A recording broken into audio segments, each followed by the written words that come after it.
Stalin, el hombre que se forjó como el acero con el estudio de la teoría marxista-leninista, representa hoy el enemigo más encarnado del imperialismo mundial.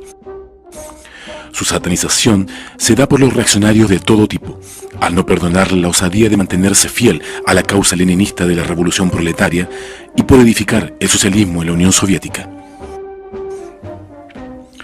Es en la ciudad de Tiflis, Georgia, donde nació José Vissarionovich Djugashvili, Stalin, específicamente en la ciudad de Gori, el 21 de diciembre de 1879. Georgia es una de las naciones oprimidas por el zarismo en Rusia, donde se les prohibía hablar inclusive su lengua georgiana.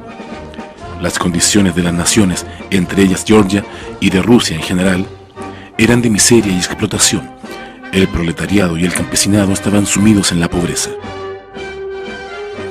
Es en la provincia de Tiflis donde se vio por primera vez al hombre que se convertiría en el más odiado enemigo de la minoría burguesa y el más querido por millones de proletarios del mundo, por las grandes masas populares.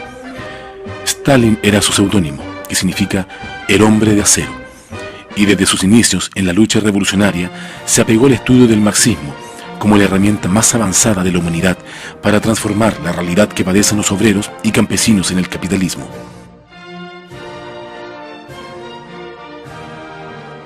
Stalin asumió el marxismo y se integró, una vez ingresado en el Partido Obrero Socialdemócrata Ruso, al grupo más firme y consecuente con la lucha de la clase obrera, los bolcheviques, liderados por el gran jefe de la Revolución Rusa, Vladimir Lenin. El camarada Stalin, en su labor en el seno del partido, desarrolló diversas tareas, entre las que podemos mencionar el atraco a un banco para financiar el partido, instalar imprentas clandestinas para reproducir periódicos y octavillas revolucionarias. Se colocó al frente de la organización y lucha en varios levantamientos obreros. Fue apresado y desterrado por la policía del zar. Huyó del lugar de confinamiento. Trabajó arduamente en la clandestinidad, lo cual fue dándole a Stalin una condición de cuadro probado, tanto en la teoría como en la práctica, y fue convirtiéndose con la confianza de su gran guía político, Lenin, en un jefe del partido. La condición de jefe del partido le permitió a Stalin estar al frente de las grandes luchas que cambiaron el curso del mundo para siempre, como lo fue la hazaña de llevar a la Alianza Obrero-Campesina al poder, conquistar el poder político e instaurar la dictadura del proletariado en Rusia y los países que eran oprimidos por este imperio, significando esto un cambio en la realidad histórica universal. A Stalin, después de la muerte de Lenin, le correspondió el papel de jefe y guía del partido, y esta condición le ganó ser el primer marxista-leninista que conoció la historia, además porque él es quien acuña esta denominación, argumentándola muy bien en su libro Cuestiones del Leninismo, específicamente en Fundamentos del Leninismo.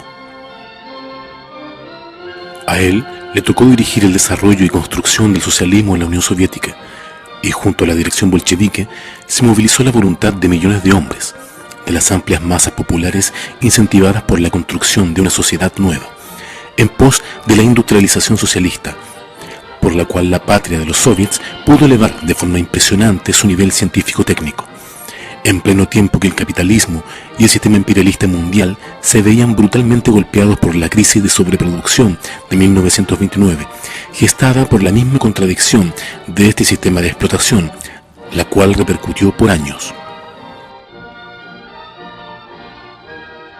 Es así como además, en los años 30, se empezó el proceso de colectivización del campo, donde la resistencia de los terratenientes, viejas lacras de la sociedad feudal del antiguo imperio ruso. Estos enemigos del pueblo y los trabajadores atacaron sin piedad a los campesinos pobres, pero la dirección bolchevique puso sus fuerzas en quienes debieran liberarse de las manos de la explotación, y así triunfante, los explotados llevaron la colectivización adelante, lo cual ayudó a la satisfacción de las necesidades alimenticias de la Unión Soviética y borrando el hambre de muchos lugares donde las sequías devastaban los campos por el bajo desarrollo técnico del agro y las condiciones miserables en las que los terratenientes o kulaks tenían a los campesinos pobres. Un impresionante desarrollo social se veía en la Unión Soviética. La cultura florecía en todas partes. Los planes quinquenales para la agricultura e industria hacían que las cifras de producción avanzaran a tan gigantesco ritmo que la Unión Soviética pronto salió del atraso en el cual estaba sumida para transformarse en una potencia socialista próspera. los obreros, llenos de moral, crearon movimientos como el Stajanovista, lo cual le dio un impresionante vuelo a la producción socialista y en los grados de conciencia colectiva de los proletarios soviéticos. Sin duda, este periodo era la época dorada del socialismo, donde el camarada Stalin y la dirección bolchevique eran respetadas por sus méritos de dirección, por la certeza de las líneas trazadas en la construcción socialista y el avance en pos de la sociedad comunista.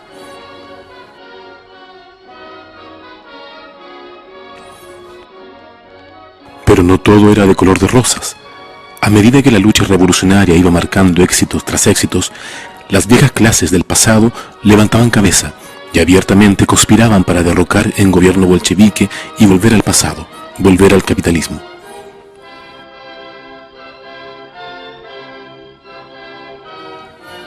Cabe recordar que desde este periodo, la burguesía internacional no pudo perdonarle a Stalin y los bolcheviques estos méritos que llenaban de orgullo a los proletarios del mundo.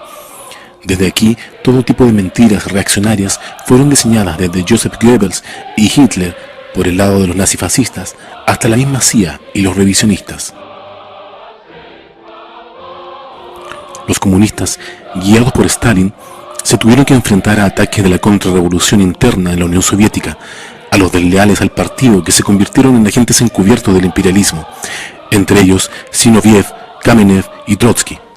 Este último fue asilado por el régimen anticomunista de México y los secuaces de este renegado inclusive desarrollaron acciones contra el Estado Socialista Soviético, saboteando la producción, colocando bombas en fábricas, quemando los campos colectivizados, siendo financiados por el imperialismo nazifascista alemán, junto al general golpista Tukhachevsky. Todos ellos pusieron al descubierto en los juicios revolucionarios de Moscú, bajo la presencia de obreros y embajadores extranjeros, sus crímenes contra los pueblos de la Unión Soviética. Serían castigados y sus financistas imperialistas puestos al descubierto, desde los nazis hasta los capitalistas occidentales.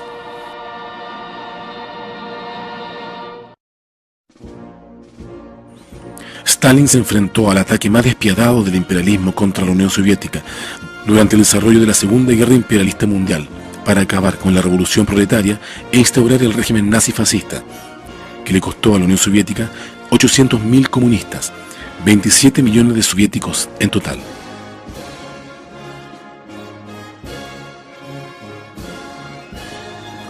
El 22 de junio a las 4 de la madrugada empezó la invasión nazi-fascista a la Unión Soviética. Esta guerra, los pueblos de la Unión Soviética la tuvieron que cargar casi solos, con poco o nada de ayuda de los aliados para las masacres venideras, los cuales lucharon con escasas tropas y maquinarias, mientras los soviéticos se desangraban estos aliados, quienes años antes solo esperaban que la Unión Soviética cayera, o como dijera Winston Churchill años antes, en la época de la guerra civil, comillas, había que ahogar al bebé en la cuna.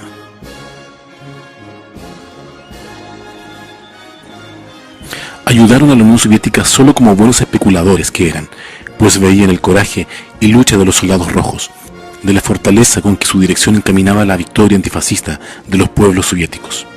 Los pueblos de la Unión Soviética recordarían esta guerra épica como la Gran Guerra Patria, por el gran costo que tuvieron que pasar en los 3 años, 10 meses y 18 días que duró este brutal conflicto para ellos.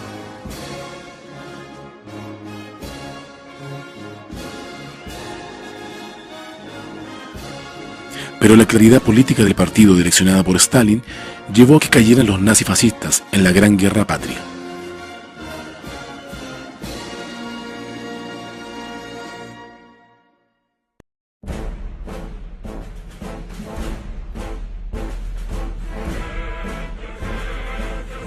Fue en la ciudad de Stalingrado donde finalmente culminó una de las batallas más grandes en defensa de las conquistas logradas por los proletarios soviéticos, donde el fascismo alemán fue aplastado por la patria soviética. El ejército rojo avanzó hasta la ciudad alemana de Berlín, donde se dio fin a la guerra, pero la lucha no terminaba. Había mucho que hacer. Reconstruir la Unión Soviética de los embates de la guerra no era tarea fácil, y a eso se abocó el partido, lo cual afectó en parte su funcionamiento, donde gérmenes de parasitismo burocrático en el partido y el Estado aparecieron, lo que fue combatido por la dirección leninista de Stalin, pero estos esperaban su turno para atacar.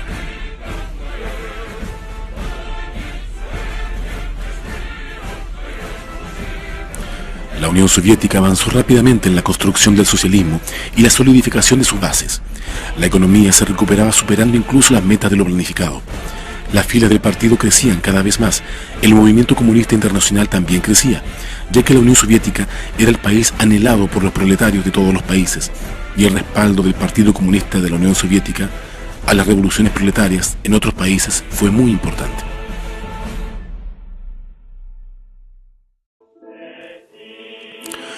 Pero una noticia inesperada enlutó a los pueblos del mundo, pues el 5 de marzo de 1953 muere el camarada Stalin. El guía, el maestro, el jefe ya no estaba. La noticia conmovió a los proletarios de todos los países. Sin embargo, la fuerza y vigorosidad de emular su ejemplo estaba presente en los obreros, quienes con dedicación asumieron la tarea de superar el dolor por esta pérdida y avanzar por la principal causa que su jefe les enseñó: edificar el comunismo.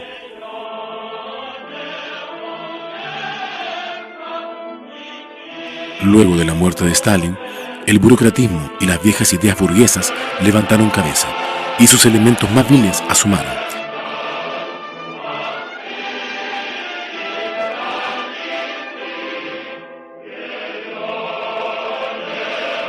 Estos camuflados en el partido se encarnaron en una camarilla revisionista que tomó las riendas del partido, traicionándolo y entregándose desde el 20º Congreso del PECUS a la política imperialista para acabar primeramente con la imagen del gran líder y jefe, el camarada Stalin, promoviendo su satanización, pero siendo su verdadero objetivo acabar con la Unión Soviética y su ejemplo.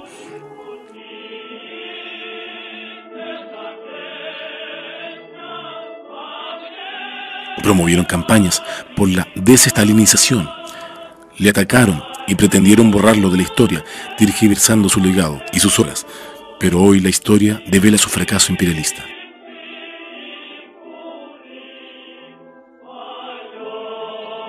La política desarrollada por los traidores revisionistas, desde Khrushchev hasta Gorbachev, estaba dirigida esencialmente a acabar con la Unión Soviética, como en efecto lo lograron. El imperialismo desarrolló grandes campañas diciendo que el socialismo y el comunismo habían fracasado, que el fin de la historia y las ideologías había llegado, que el capitalismo se sobreponía por encima de cualquier sistema. Hoy vemos todo lo contrario. El socialismo y el comunismo se levantan. La histórica frase del camarada Marx, proletarios de todos los países unidos, está aún vigente, y el proletariado arrecia su lucha contra el capitalismo y los imperialistas.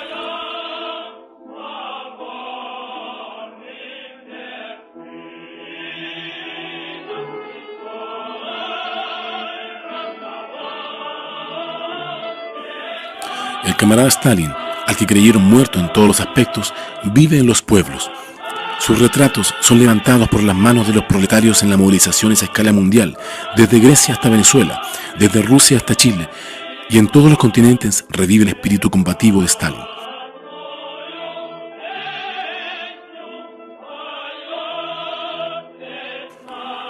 Lograr cumplir con su legado es nuestra gran tarea.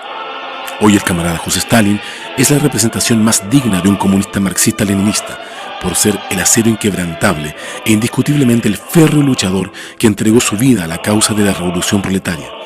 Stalin es el digno cuadro revolucionario, ejemplo a emular, y su legado vive y será defendido por los partidos comunistas revolucionarios que, victoriosos, llevarán más temprano que tarde a la clase proletaria, al poder político y al socialismo. Aquí en Chile, su imagen y legado lo sostiene con orgullo comunista el Partido de la Revolución Chilena, el Partido Comunista Chileno, Acción Proletaria, PCAP, y junto a él avanza fielmente la senda del marxismo-leninismo, en el camino junto a los trabajadores por la revolución y el socialismo.